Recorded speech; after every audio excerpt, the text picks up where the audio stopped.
Good evening everyone. Audio video clear है आप लोगों तक?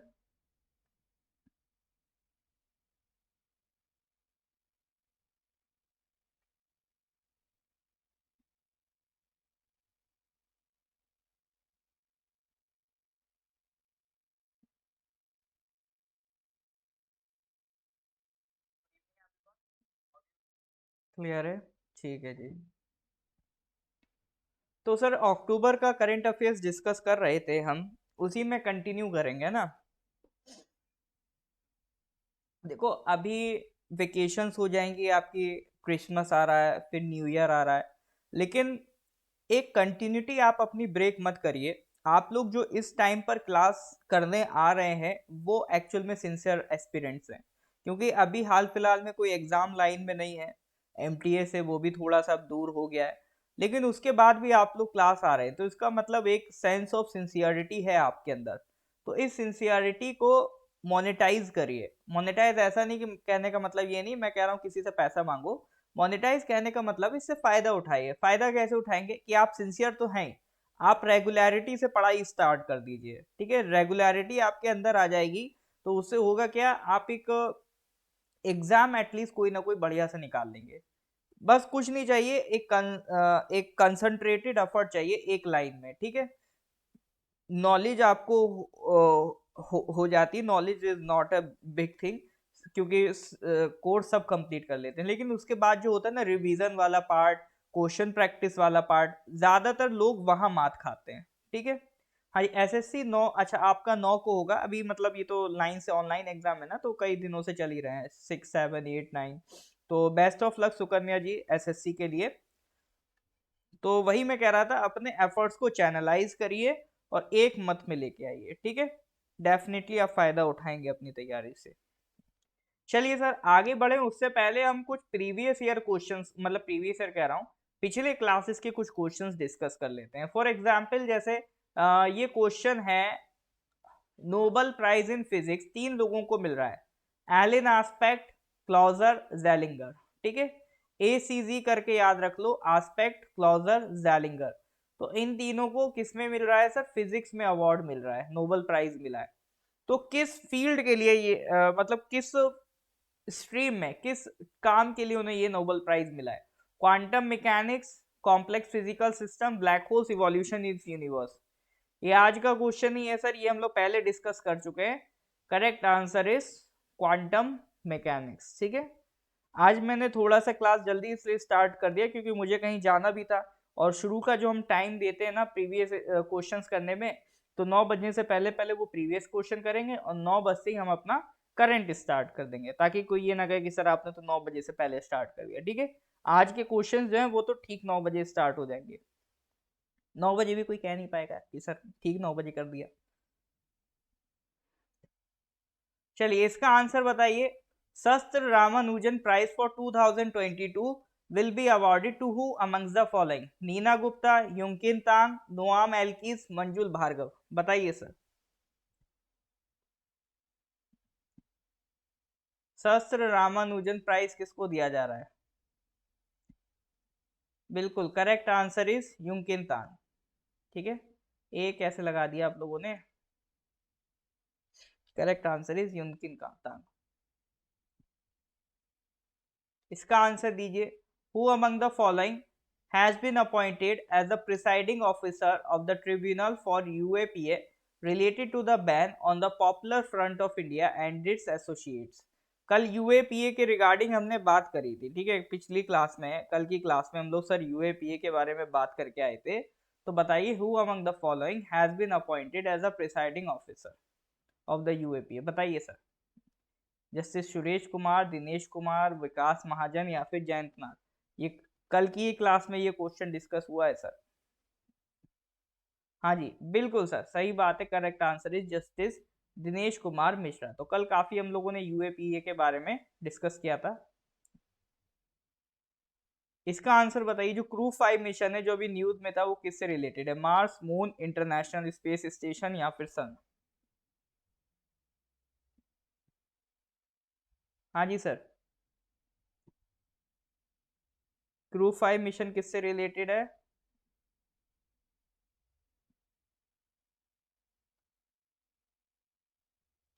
इंटरनेशनल स्पेस स्टेशन से रिलेटेड है, बिल्कुल। Question number 31, which of the following states has announced the formation of 3 all-women battalions of the PAC, which are being named after Rani Avanti Bai Lodhi, Uday Devi and Jhalkari Bai. बताइए sir, which of the following states has announced the formation of 3 all-women battalions of the PAC, which are being named after Rani Avanti Bai Lodhi, Uday Devi and Jhalkari Bai?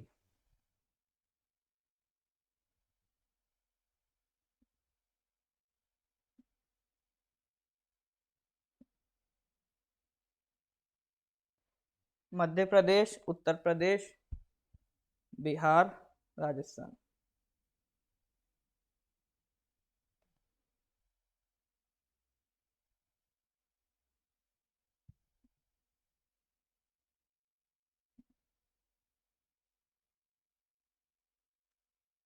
Correct answer is Uttar Pradesh. ठीक है sir, all right. तो ये तो पिछले question थे, कल हम लोगों ने क्वेश्चन नंबर 35 तक डिस्कस कर लिया था। आज का क्वेश्चन नंबर 36 ये रहा। Recently ISRO's Chandrayaan 2 orbiter's X-ray spectrometer class, मतलब सर क्या कहना चाह रहे हो? देखो, इसरो ने अभी एक चंद्रयान 2 मिशन भेजा था ना, चंद्रयान 2 मिशन अभी हमने एक भेजा था, ठीक है। उसका जो ऑर्बिटर है, मतलब जो सन वो मून को ऑर्बिट कर रहा है, उसका जो ऑर्बिटर है उसमें एक स्पेक्ट्रोमीटर लगा हुआ है, ठीक है। क्या लगा हुआ? स्पेक्ट्रोमीटर। उसको हम कह रहे हैं क्लास। उस स्पेक्ट्रोमीटर का नाम क्या है? क्लास।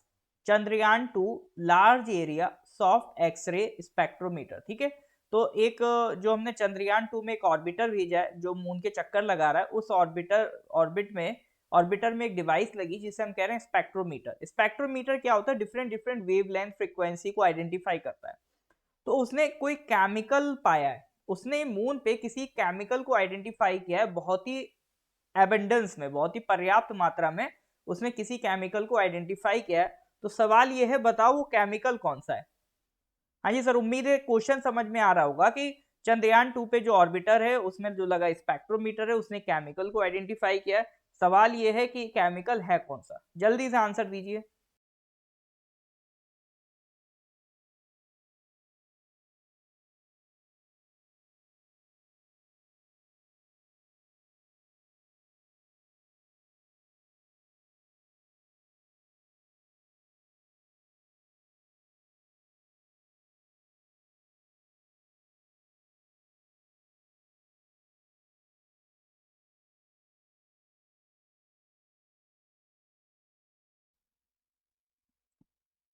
हाँ जी sir, correct answer is sodium. Correct answer sir है sodium. Question number 37, recently the union government has appointed a 3-member commission to consider the possibility of granting supreme court scheduled caste status to new persons who have historically belonged to the scheduled caste but have converted to religions other than Hinduism, Buddhism and Sikhism. Who among the following will head this commission? देखो कहना क्या चाह रहा है, वो ये कहना चाह रहा है कि देखो पहले क्या होता था। देखो ये क्वेश्चन में समझा देता हूं, इसका करेक्ट आंसर है डॉक्टर के जी बालकृष्णन, ठीक है। आंसर इसका के जी बालकृष्णन है। ये क्वेश्चन कहना क्या चाह रहा है? देखो मुद्दा ये है कि होता क्या था, जैसे आपको पता है कि एससी स्टेटस दिया जाता है, शेड्यूल कास्ट स्टेटस किनको दिया जाता है? जो दलित्स होते हैं। दलित मतलब आपको पता है, जो हिंदुइज्म में 4 कैटेगरीज चलती थी कि ब्राह्मण, क्षत्रिय, वैश्य और शूद्र, ठीक है। जो तो 4th कैटेगरी होती थी जिनके साथ बहुत ही ज्यादा मतलब एक डिस्क्रिमिनेटरी बिहेवियर होता था, तो उनको हम दलित्स कहते हैं, ठीक है। गांधी जी ने हरिजन कहा था, तो वो दलित्स कहलाते हैं। तो उनको शेड्यूल कास्ट का एससी स्टेटस दिया जाता है, तो उसको यूज करके वो रिजर्वेशन ले सकते हैं नौकरियों में, कॉलेजेस में, उसका ये फायदा होता है। अपार्ट फ्रॉम इट सरकार शेड्यूल कास्ट के लिए डिफरेंट स्कीम्स चलाती है, तो वो उनका भी फायदा ले सकते हैं, ठीक है। तो ये तो एससी स्टेटस की बात हो गई। तो ये किनको मिलता है? जो हिंदू धर्म में बाई कास्ट कौन होते हैं? दलित होते हैं, ठीक है। लेकिन यहाँ तक तो चलो ठीक था, जो हिंदू धर्म में बाइकास्ट दलित होते हैं वहां तक तो ठीक था, लेकिन मुद्दा कहाँ से बिगड़ा? मुद्दा ये हुआ, एक मिनट, क्वेश्चन ये था, ठीक है, ये क्वेश्चन था। मुद्दा ये बिगड़ा कि सर हो क्या रहा है, जैसे मान लो कई दलित थे, इवन जैसे आप अंबेडकर साहब को ले लो, वो भी एक दलित थे, लेकिन उन्होंने क्या करा, अपना रिलीजन चेंज कर लिया। तो कई दलित सोते रिलीजन चेंज कर लेते हैं, तो कुछ उसमें से मान लो बन गए बुद्ध, कुछ बन गए जैन, उन्होंने कुछ ने जैनिज्म एक्वायर कर लिया, कुछ बन गए सिख, कुछ बन गए मुस्लिम, कुछ बन गए क्रिश्चियन। ठीक है, अब सवाल ये आता है कि सर अगर आप पहले दलित थे, दलित मतलब हिंदू थे, तो जो कास्ट की आइडियोलॉजी है वो हिंदू में है, तो आपने जब अपना रिलीजन चेंज कर लिया, आप बुद्ध बन गए, जैन बन गए, सिख बन गए, मुस्लिम बन गए, क्रिश्चियन बन गए, तो क्या आपको जो शेड्यूल कास्ट होने का फायदा था, शेड्यूल कास्ट के जो पर्क्स थे, जो प्रॉफिट्स थे, वो आपको मिलेंगे कि नहीं मिलेंगे? तो अभी तक का जो स्टेटस चल रहा है, अभी क्या चलता है, अभी अगर आप बुद्धिज्म में कन्वर्ट हुए हैं, जैनिज्म में हुए हैं या सिखिज्म में हुए हैं, तो अगर इन तीन रिलीजन्स में आप कन्वर्ट हुए हैं, तो आपका schedule category status will remain, यानी आपको जो एससी वाले बेनिफिट थे वो मिलेंगे। लेकिन अगर आप मुस्लिम बन गए या क्रिश्चियन बन गए, तो एससी जो वाले आपके जो पर्क्स थे वो आपके पास नहीं रहेगा, आपके पास जो शेड्यूल कास्ट का स्टेटस था वो नहीं रहेगा। ठीक है, कई सारे रीजंस है, कई सारे रीजंस नहीं है, इसी को लेके डिबेट है कि भाई इनको रिजर्वेशन क्यों नहीं मिल रहा है, इनको क्यों मिल रहा है, सरकार अपनी तरफ से इसके रीजंस देती है। उनका कहना रहता है कि ये जो तीन रिलीजन्स हैं, बुद्धिज्म, जैनिज्म, सिखिज्म, कहीं ना कहीं ये हिंदुइज्म से इंस्पायर्ड है, तो इनमें भी इसीलिए शेड्यूल कास्ट का स्टेटस दे देते हैं। लेकिन मुस्लिम्स हो गए, क्रिश्चियंस हो गए, ये बिल्कुल ही एंटायरली डिफरेंट है, यहाँ पर कहीं भी रत्ती भर भी डिस्क्रिमिनेट करने का कोई भी प्रोविजन नहीं है। और अगर हम उनको ऐसी स्टेटस देंगे तो इंटरनेशनल लेवल पे ये समझा जाएगा कि भारत सरकार ये मानती है कि मुसलमानों और क्रिश्चियंस में भेदभाव होता है। तो इस वजह से सरकार ने इन दो कम्युनिटीज को, जो इन दो रिलीजन्स में कन्वर्ट होते हैं, उनका स्टेटस नहीं रखा, बाकी सबका स्टेटस मेंटेन रखा। अभी जो कमेटी बनी है, भारत सरकार ने बनाई है, 3 मेंबर का कमीशन है, तो वो यही चेक करेगा कि जो दलित मुस्लिम या क्रिश्चियन रिलीजन फॉलो कर रहे हैं, जो क्रिश्चियन या मुस्लिम में कन्वर्ट हो रहे हैं, क्या उनका शेड्यूल कास्ट स्टेटस रहना चाहिए या नहीं रहना चाहिए। आई रिपीट, ये जो कमीशन बन रहा है ये क्या चेक करेगा कि जो दलित मुस्लिम या क्रिश्चियन में कन्वर्ट हो रहे हैं, क्या उनका शेड्यूल कास्ट स्टेटस रहना चाहिए या नहीं रहना चाहिए, ये चेक करेगा आपका, क्या कहते, ये वाला जो कमीशन है। और इस कमीशन को हेड कौन कर रहे हैं? Retired chief justice, ex chief justice of India के जी बालाकृष्णन। ठीक है, के जी बालाकृष्णन इसको हेड कर रहे हैं। इज दैट क्लियर और नॉट? अगर क्लियर है तो please give me thumbs up. हाँ जी सर, यहां तक क्लियर है तो गिव मी थम्स अप। ये जितना भी अभी तक मैंने समझाया, ये बात समझ में आ रही है सर कि नहीं आ रही है? हाँ जी सर, आ रहा है ना?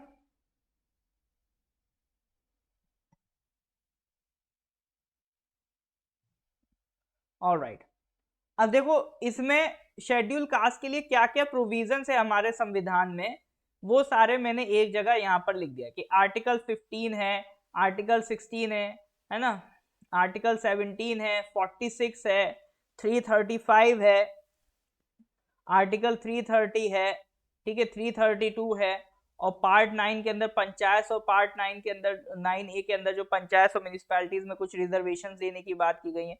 तो ये सारे कुछ आर्टिकल्स और पार्ट्स हैं कॉन्स्टिट्यूशन के, जो upliftment of the schedule caste के रिलेटेड बात करते हैं। ठीक है, तो इनको जब आपके पास पीडीएफ आ जाए तो एक बार आप इनको जरूर पढ़ लीजिएगा। ठीक है सर, चलिए मूव करते हैं नेक्स्ट क्वेश्चन की तरफ। Question number 38, the 37th national games 2023 will take place in which of the following states? Madhya Pradesh, Orissa, Goa या कर्नाटक?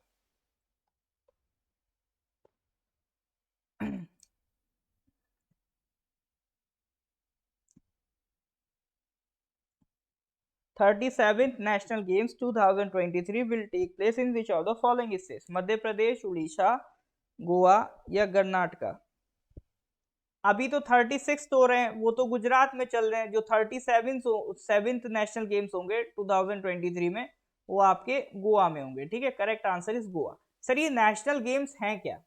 देखो जैसे ओलंपिक गेम्स चलते हैं ना, हर 4 साल पे होते हैं, इसी तरह से इंडिया में एक एसोसिएशन बनाया। जैसे ओलंपिक तो ग्लोबल लेवल पे है, लेकिन इंडिया की तरफ से एक बॉडी जो ओलंपिक नोडल बॉडी है, जो वर्ल्ड लेवल की ओलंपिक कमेटी से डील करती है, वो है हमारी इंडियन ओलंपिक एसोसिएशन। जैसे क्रिकेट में होता है बीसीसीआई इंडिया लेवल पे, और इंटरनेशनल लेवल पे आईसीसी है। तो हमारी जो बीसीसीआई लेवल की बॉडी है ओलंपिक्स की, वो है इंडियन ओलंपिक एसोसिएशन। तो इन्होंने कहा जैसा कि जैसे पहले क्या चलते, जैसे ओलंपिक चलते हैं 4 साल में, तो उनके लिए हमें अपने प्लेयर्स को तैयार करना चाहिए। तो उसके लिए हमें क्या नेशनल लेवल पे उन्हें गेम्स खिलाने चाहिए। तो इसीलिए 1920 में एक नए तरीके की गेम स्टार्ट किए गए, इंडियन ओलंपिक गेम्स। ठीक है, फिर 1940 में इनका नाम बदल के नेशनल गेम्स कर दिया गया, तब से नेशनल गेम्स के नाम से चल रहा है। ठीक है, तो मेन चीज इसमें यह है कि नेशनल गेम्स को कंडक्ट कौन करवाता है? तो ये करवाता है आपका इंडियन ओलंपिक एसोसिएशन। ठीक है, तो ये किसके एसोसिएशन में, किसके ज्यूरिसडिक्शन में होते हैं? इंडियन ओलंपिक एसोसिएशन की ज्यूरिसडिक्शन में होते हैं। इस बात को सर इसको ध्यान रखिएगा, और ये आजादी से पहले से चलते आ रहे हैं। क्वेश्चन नंबर 39, अभी एक स्पीशी डिस्कवर हुई है पेठिया डिक्यूएंसिस। पेठिया डिक्यूएंसिस, हो सकता है प्रोनाउंसिएशन कुछ और हो, अपन तो जो लिखा वही पढ़ पाएंगे। तो वो अभी नागालैंड में डिस्कवर हुई है। तो वो कौन सी स्पीशी का, मतलब वो फिश है, मतलब फ्रॉग की स्पीशी है, फिश की है, बटरफ्लाई की है, या स्नेक की है? बताइए सर, जो पेठिया है वो किसकी स्पीशी है? फ्रॉग, फिश, या बटरफ्लाई, या स्नेक? अभी हाल फिलहाल में ये नागालैंड में डिस्कवर हुई है। हाँ जी सर, करेक्ट आंसर क्या होगा? फ्रॉग लग रहा है, म्यूजिक को फ्रॉग लग रहा है। बाकी लोग क्या कहना चाहेंगे सर इसके बारे में?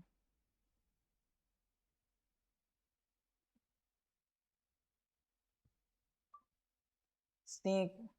चलो सर, फ्रॉग भी लग रहा है, स्नेक भी लग रहा है, किसी को फिश नहीं लग रहा है? Because correct answer is fish. ठीक है, अब ये सवाल देखो, वन वर्ड है, इसमें कुछ क्या पढ़ाऊंगा मैं, बायोलॉजी तो पढ़ाऊंगा नहीं। तो पेठिया से याद रखना, पेठिया क्या है? एक फिश है। कल इस स्पीशी का नाम दे दे, पूछ ले, तो पता होना चाहिए। इस तरह के सवाल वैसे यूपीएससी प्रीलिम्स में आने की संभावना ज्यादा होती है। ठीक है, या स्टेट लेवल का जो पीसीएस है, उसमें आने की संभावना इनकी ज्यादा है। ठीक है, क्वेश्चन नंबर 40, अभी फॉर्मूला 1 के वर्ल्ड चैंपियन बने, क्या नाम है उनका सर? फॉर्मूला 1 के वर्ल्ड चैंपियन का नाम बताइए।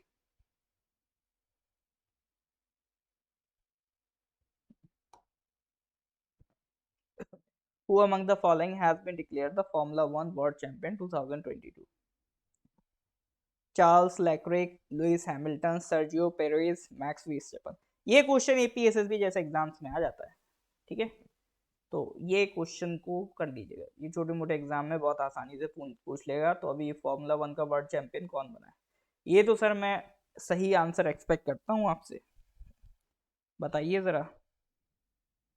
हैमिल्टन लग रहा है आपको? वर्स्टेपन?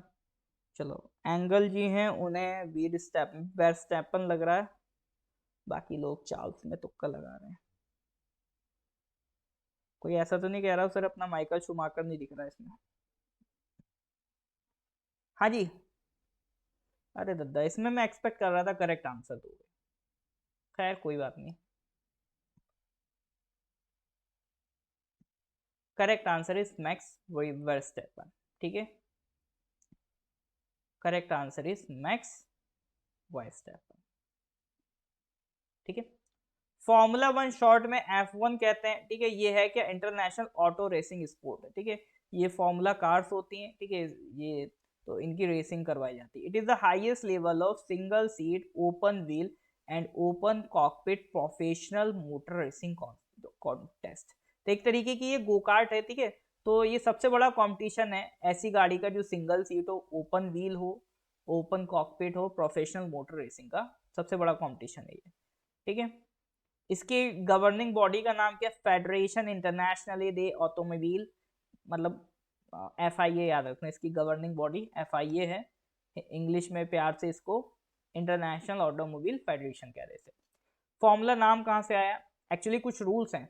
जो गाड़ियों को और ड्राइवर्स को फॉलो करने रहते हैं। तो वहीं से फॉर्मूला उस उन रूल्स को हमने क्या कहने लगे, फॉर्मूला कहने लगे। What is the formula to drive this car, ठीक है। तो वो रूल्स फॉर्मूला कहलाने लगे और फॉर्मूला से फॉर्मूला 1 रेसिंग कार बन गया। कुछ भी हो जाता है।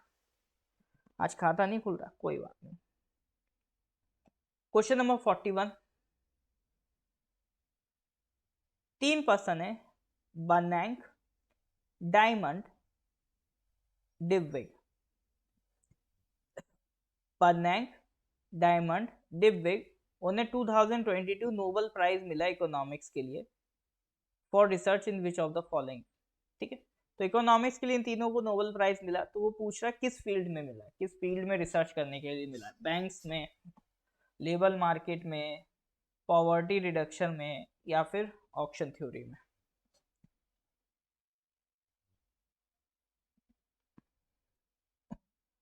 हाँ जी, उन्हें ये अवार्ड मिला है बैंक्स ऑफ फाइनेंशियल क्राइसिस में। देखो मुद्दा क्या था, अभी तक हम लोग ये नहीं पता कर पाए कि जैसे अभी तक हमें क्या लगता था कि जैसे क्राइसिस आती है तो उस वजह से इकोनॉमी की ग्रोथ रुकती है।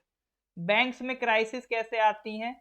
बैंक्स में क्राइसिस आती हैं लाइक जैसे मान लो बैंक ने किसी को लोन दिया, अब वो उसे लोन ना चुका पाए तो बैंक्स तो घाटे में चली जाएंगी, बैंक्स लॉस में चली जाएंगी, तो उससे पूरा जो इकोनॉमी का सर्कुलेशन है वो बिगड़ जाता है।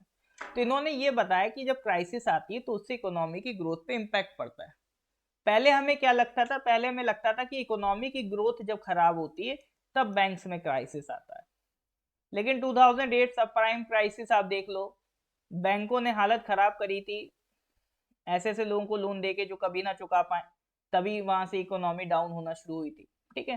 तो एक तरीके से बैंक के रेगुलेशन, बैंकिंग क्राइसिस और क्राइसिस को किस तरह से मैनेज करना चाहिए वो सब समझाने का जो उन्होंने काम किया है, उस बेसिस पे उनको ये अवार्ड मिला है, ठीक है। तो correct answer is banks and financial crisis. Question number 42, देखो नेशनल सिक्योरिटी गार्ड जो इंडिया की एक कह सकते हैं सेंट्रल फोर्स है, सेंट्रल गवर्नमेंट की फोर्स है, अंडर होम मिनिस्ट्री रहती है, एनएसजी। तो वो एक जॉइंट एंटी टेरर एक्सरसाइज कर रहे हैं जिसका नाम है जेट, ठीक है। तो वो किस स्ट्रक्चर के अंडर कर रहे हैं? रेड्स के अंदर कर रहे हैं, regional anti terrorist structure of SCO. तो ये एक्सरसाइज किस शहर में हो रही है? गांधीनगर, हैदराबाद, मानेसर या फिर कोलकाता? चलो चेल सर जी को बहुत बहुत बधाई।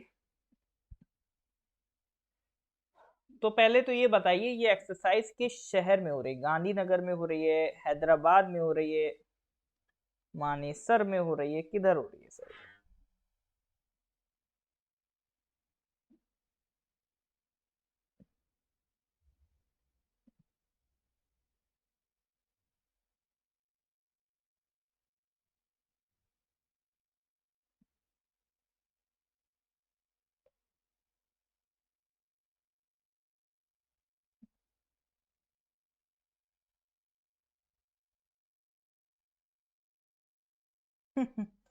गलत आंसर। अरे मैं तो बताती हूँ, मैं बस थोड़ा सा पॉज लेता हूँ, आपको सोचने का मौका देता हूँ। इसमें कोई शर्म की बात नहीं है कि आपका आंसर गलत हो रहा है, ठीक है। तो उसमें टेंशन वाली बात नहीं है, हो रहा है होने दो। खुशी वाली बात है कि ज्यादा सीख के जा रहे हो। जिसके मान लो 10 में से 8 सही हो रहे हैं, उसका कोई फायदा ही नहीं हुआ, उसे तो 8 आते थे, 2 ही तो सही करके गया, मतलब 2 सवाल सीख के गया।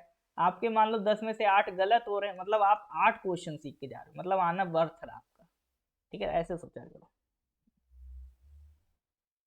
चलो तो ये एक्सरसाइज हो रही है सर आपकी कहाँ पर? मानेसर में। रेट्स क्या है? रेट्स एक ऑर्गन है, ठीक है।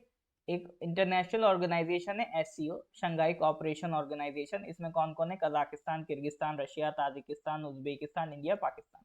2 ऑर्गेनाइजेशन ऐसी हैं जिसमें इंडिया और पाकिस्तान दोनों मेंबर हैं। एक एससीओ है, दूसरा सार्क है, ठीक है। तो इंडिया और पाकिस्तान दोनों एक साथ ऐड हुए थे 2017 में, ठीक है। चाइना के कहने पे अपना इंडिया ऐड हुआ था, इसमें चाइना भी है, ठीक है। और सॉरी, चाइना के कहने पे पाकिस्तान आया और अपने रशिया के कहने पे इंडिया आ गया, ठीक है। तो ये शंघाई कोऑपरेशन ऑर्गेनाइजेशन का एक ऑर्गन है, राइट, जो किससे डील करता है? एंटी टेररिज्म, सॉरी टेररिज्म से डील करता है, ठीक है। तो इसका नाम ही है regional anti terrorist structure. to promote cooperation of member states against the three evils of terrorism, separatism and extremism. मतलब तीन चीजें खत्म करनी, टेररिज्म, सेपरेटिज्म और एक्सट्रीमिज्म. इसका हेडक्वार्टर ध्यान रखना कहाँ पर है, ताशकंद. ठीक है, ये बहुत इंपॉर्टेंट है. रेड्स का हेडक्वार्टर ध्यान रखना कहाँ पर है सर, ताशकंद. ठीक है. Question number 43. Which of the following countries will host the 2022 edition of Malabar Naval Exercise? India, USA, Australia, Japan.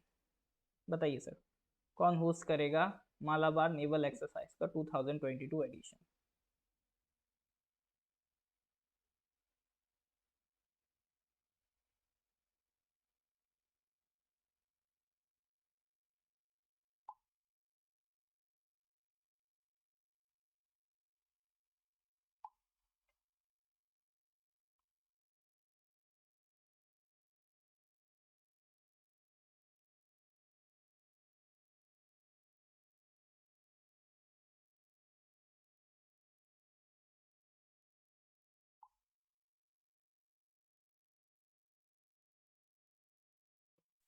हाँ जी.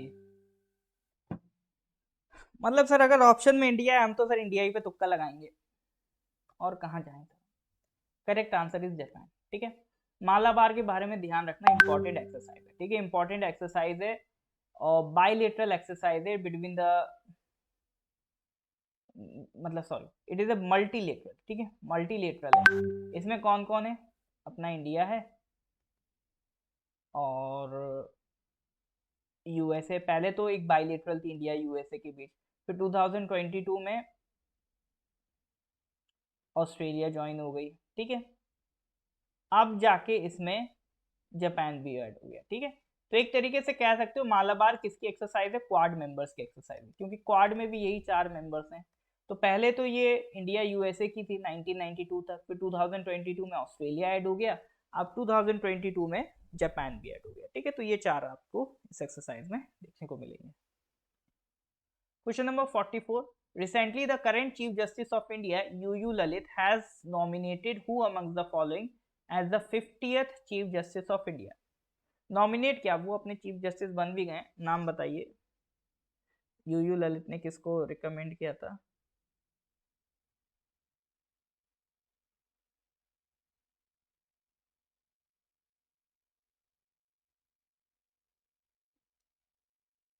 तो ये तो मेरे ख्याल से सभी बता देंगे. ये तो मतलब उन सब के लिए जिनका खाता नहीं खुल रहा है. ठीक है, जिनका खाता नहीं खुल रहा उन सब के लिए सवाल है. अब सबके खाते खुल गए होंगे आई थिंक, आई सपोज. ये लो, ये सबके खाते खुल गए थे. ऐसे सवाल एक दो तो सर होने चाहिए. Correct answer is justice DY Chandrachud. ठीक है, तो चीफ जस्टिस ऑफ इंडिया हो और सुप्रीम कोर्ट के बाकी जजेस कौन अपॉइंट करता है, प्रेसिडेंट अपॉइंट करते हैं. कौन से आर्टिकल में लिखा, आर्टिकल 124 में लिखा है. ठीक है, तो जो चीफ जस्टिस जाने वाले होते हैं वही रिकमेंड करते हैं अगले सक्सेसर का नाम. ठीक है, फिर लॉ मिनिस्टर उस रिकमेंडेशन को प्राइम मिनिस्टर तक पहुंचाता है और प्राइम मिनिस्टर एडवाइस करते हैं प्रेसिडेंट को. ठीक है, ये पूरी प्रोसीजर. तो सेकंड जजेस केस 1993 में हुआ था. उसमें ये कहा गया था कि जो सीनियर मोस्ट जज होगा सुप्रीम कोर्ट का, उसी को हम क्या बनाएंगे, चीफ जस्टिस ऑफ इंडिया बनाएंगे. ठीक है, मतलब सीनियरिटी के हिसाब से चलेगा. तो एक कलेजियम है जिसमें चीफ जस्टिस ऑफ इंडिया होते हैं और चार सीनियर मोस्ट जजेस होते हैं सुप्रीम कोर्ट के. वो सारा डिसाइड करते हैं कौन आपका नया जज आएगा सुप्रीम कोर्ट में, है ना, कौन नया जज अपॉइंट होगा, हाई कोर्ट की ट्रांसफर्स वगैरह सब ये कलेजियम डिसाइड करता है. चलो, आर्टिकल 124 ध्यान रखना किससे रिलेटेड है, अपॉइंटमेंट ऑफ द जजेस से related article 124. Well, question number 45. Recently, the Crypto Asset Reporting Framework (CARF) Crypto Asset Reporting Framework was released by which of the following organizations? IMF, OECD, World Bank या WEF? हाँ जी sir, इसमें दिमाग लगाओ और correct answer बताओ.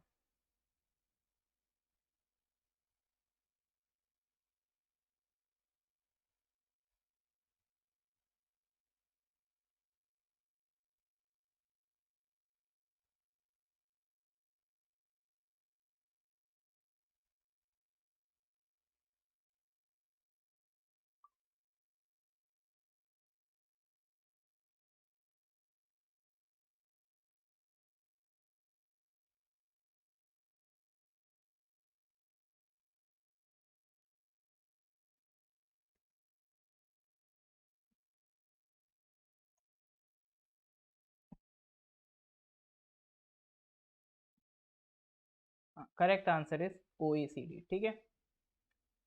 तो ये क्रिप्टो एसेट रिपोर्टिंग फ्रेमवर्क मतलब क्रिप्टो से रिलेटेड है। अब देखो ये रिपोर्ट अपने कुछ खास काम की नहीं है, हाँ, लेकिन ये OECD क्या है ये हमारे लिए जानना जरूरी है।